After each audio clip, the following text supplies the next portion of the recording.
Oi pessoal, tudo bem? Aqui é o psicólogo Eduardo Catalano. Sejam bem-vindos aqui ao meu canal de vídeos, caso você esteja aqui pelo YouTube, ou se você estiver pela minha fanpage, aqui no Facebook, também seja bem-vindo. Então, eu vou falar hoje a respeito da depressão. Na verdade, eu já tenho outros vídeos aqui no meu canal que eu falo sobre a depressão, mas nesse vídeo eu quero aprofundar um pouco mais a respeito desse tema, até porque a depressão ela é muito mal compreendida e muitas vezes uma pessoa pode achar que está passando por um processo depressivo e não se dar conta até um ponto em que a condição fica muito difícil, fica muito delicada. Ou ela pode conviver com alguém que está passando por um processo depressivo e por desconhecimento essa pessoa não consegue ter os recursos adequados ou as informações mais adequadas para que possa ajudar, às vezes um amigo ou um familiar. Em relação ao tema do vídeo, as muitas faces da depressão, eu escolhi esse tema, ou melhor, esse nome, porque a depressão de fato pode ter várias formas de se manifestar e vai variar não só a forma como ela vai ser diagnosticada, mas também como a pessoa vai reagir aos sintomas e até ao tratamento quando ela começar a se tratar.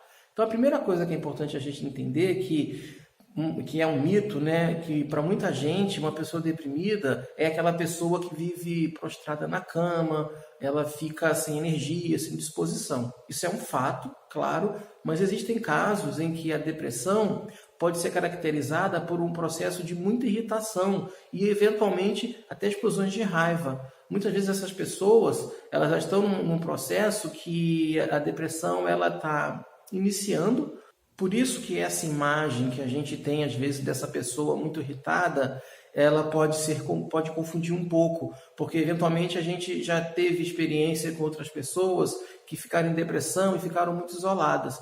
Mas uma pessoa deprimida também pode se manter em atividade, porém ela maneja isso de uma forma em que ela vai ter momentos que vai ter mais a pressão dos sintomas, momentos que ela vai ter menos. Até o ponto que ela pode chegar de se isolar e não conseguir mais buscar ajuda, porque ela não se sente mais com esperança de que vai poder mudar o que ela está sentindo. Mas é importante a gente entender isso, porque às vezes a gente pode acusar uma pessoa de estar sendo indelicada ou estar sendo muito intrusiva, sendo que e ela tendo esse padrão às vezes de ser uma pessoa um pouco grosseira, mas pode ser um processo depressivo. Obviamente tem que se avaliar todo o contexto, não só esse sintoma, para a gente poder chegar num diagnóstico. O ponto importante, então, é entender que a depressão não é somente um ou dois sintomas. Ela, na verdade, é uma constelação de vários sintomas que afetam a nossa cognição, nosso pensamento, nosso comportamento, nossa memória, nossa emoção. E por isso mesmo, existem diversas formas de se ficar deprimido.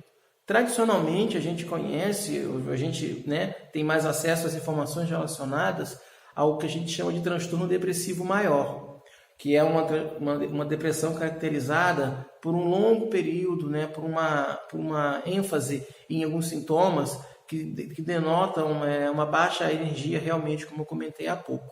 Eu não vou falar muito de sintomas, porque eu já tenho outros vídeos falando sobre os sintomas específicos, mas é só para vocês terem essa noção. Mas também a depressão pode ser caracterizada por um período mais curto. Isso também pode ser encontrado.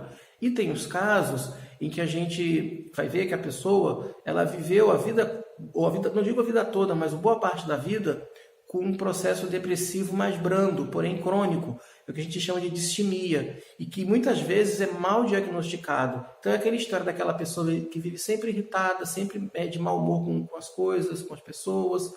E se for fazer uma avaliação, a gente vai ver que existe um processo dessa distimia, que é essa depressão branda, porém crônica, e que pode eventualmente descambar num processo depressivo maior. Por isso é muito importante atentar para esses sintomas e buscar um tratamento adequado. Existe também o caso da depressão pós-parto. Então, algumas mulheres, após ter o bebê, elas podem desencadear um processo depressivo e que precisa ser acompanhado.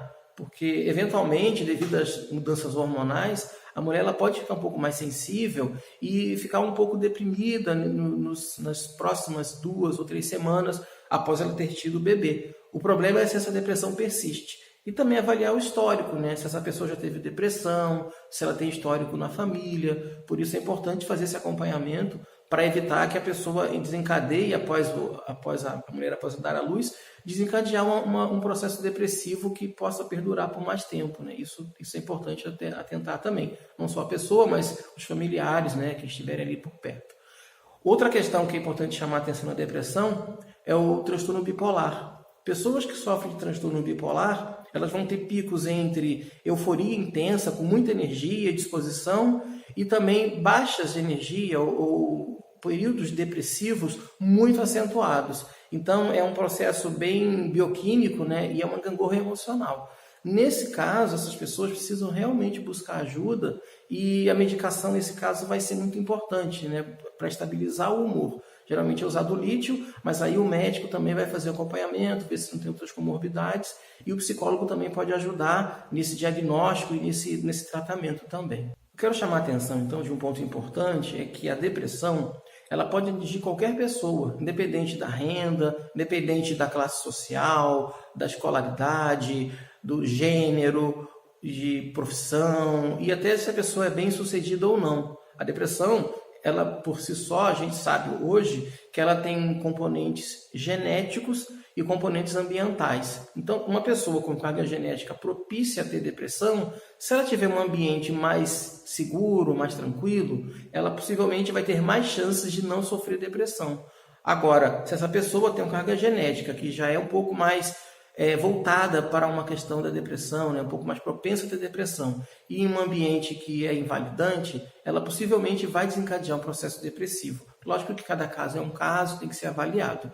Também, uma pessoa que não tem uma carga genética propícia a ter depressão em um ambiente muito invalidante pode desencadear um processo depressivo também. Então, a gente não tem uma fórmula que possa dizer, uma equação que a gente possa dizer e afirmar se uma pessoa vai ter ou não depressão ao longo da vida. Mas é importante atentar para os sinais, atentar para alguns contextos, para que você possa também se prevenir, fazer profilaxia a respeito.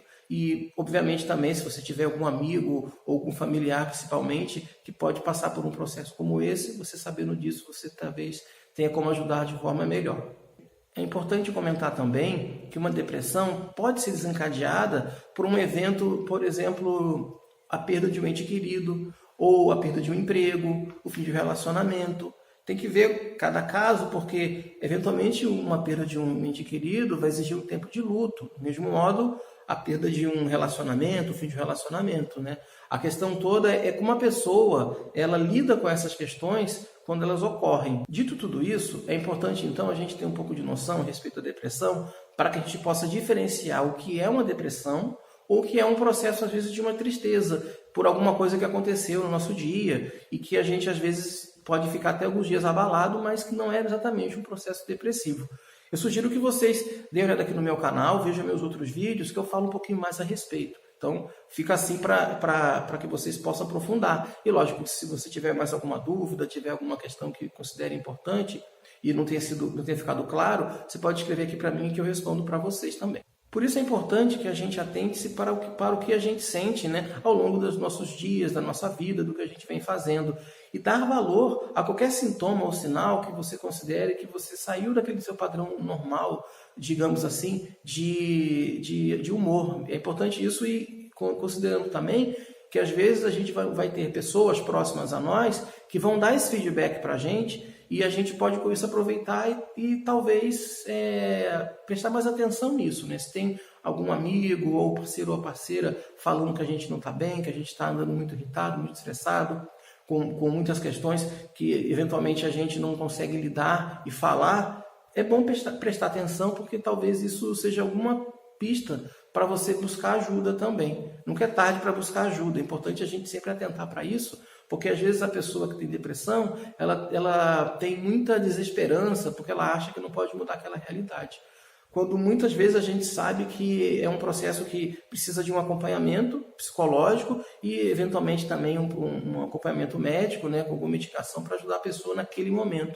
que isso vai ajudá-la a superar essas dificuldades. Então, eu vou terminar aqui o vídeo. Antes eu quero comentar que eu sou psicólogo clínico, eu trabalho com abordagem cognitivo-comportamental, eu também faço atendimentos online, à distância. Então, se você tiver interesse em saber como funcionam meus atendimentos, entre em contato comigo. Não importa de onde você esteja, desde que tenha uma conexão boa com a internet e um ambiente com privacidade, a gente pode estar conversando e você me explica o que está acontecendo para eu tentar te ajudar. Então, se você quiser saber mais a respeito desses meus atendimentos, manda um e-mail para mim, eu deixo aqui na tela o meu e-mail e também aqui na descrição do vídeo e também tem meu site, você pode buscar mais informações a respeito dos meus atendimentos, tá ok? Então era isso, eu espero que o vídeo tenha sido útil para vocês, que tenha ajudado. Se você sentiu que ajudou, peço que dê um like para ajudar a divulgar mais esse trabalho e também para a gente poder compartilhar e ajudar mais pessoas, tá bom? Então era isso, até um próximo vídeo, muito obrigado pela atenção.